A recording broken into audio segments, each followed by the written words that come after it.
ممكن العرضية، بالفعل العرضية خطرة في المرمى. أوه ضاعت هذه أخطر فرصة، أخطر فرصة في المباراة.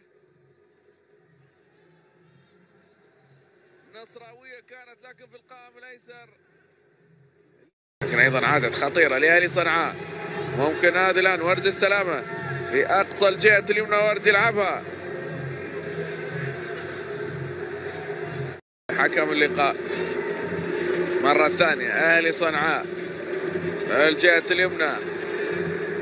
توجد بعض الثغرات الدفاعية بالنسبة للنصر. مرة ثانية الآن تأخر فيها ورد السلامة اللي تحول على الجهة اليمنى. المراوغة الآن، العوبة العرضية، لكن أيضا بتعدي وتسديدة قوية جدا. هذه التسديدة من ورد السلامة عادت مرة ثانية الآن ضربة ركنية لأهلي صنعاء.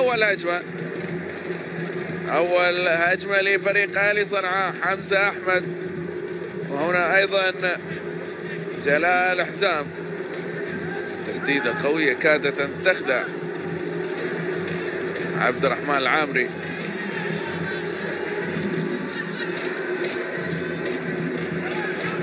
مرة ثانية لأهلي صنعاء، حلوة النقلات. ممكن هذه الآن تسديدة، لكن فيها تسلل أيضا،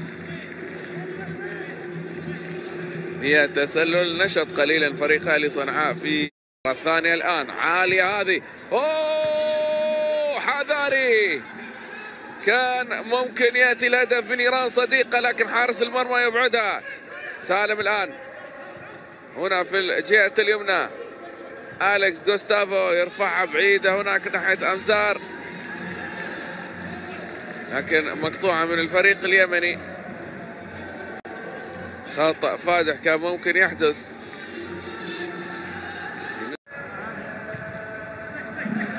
هنا الكرة الآن، المحاولة تبعد هذه من الدفاع. محمد عبد الرحمن ما فيها شيء، الكرة حاضرة. أهلي صنعاء خطرة في المرمى. هدف جميل لأهلي صنعاء على عكس التوقعات، بعد خطأ دفاعي من جانب النصر يستغل أهلي صنعاء ويتقدم بالرغم من النقص العددي. ورد السلامة هو من سجل بطريقة فنية. شوف محمد عبد الرحمن هنا الدفعة اللي اعتقد بأن فيها خطأ، لكن بعد ذلك يا سلام حلوة. كرة مرفوعة كانت من حمزة محروس، وبعد ذلك ورد السلامة حطها وحاول فيها عبد الرحمن العامري، لكن بطريقة جميلة. ورد السلامة يسجل هدف في مرمى النصر، هدف غير متوقع بالرغم من النقص العددي وبالرغم من التفوق على مستوى العناصر والإمكانيات. هنا الكرة اللي كانت فيها مطالبة بخطأ، لكن صعبة كانت من جانب ورد السلامة، لعبها بضربة مزدوجة. حلوة كانت عملية الهدف من جانب أهلي صنعاء. هذا ورد السلامة، ورد السلامة رغم اعتقد بأن فيها تكاتف.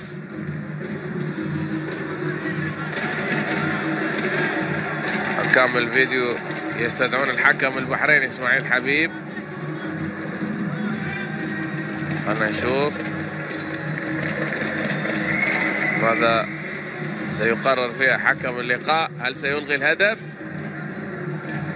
فيها دفعة، لكن هل سيعتبرها احتكاك طبيعي أم دفعة وخطأ غير قانوني؟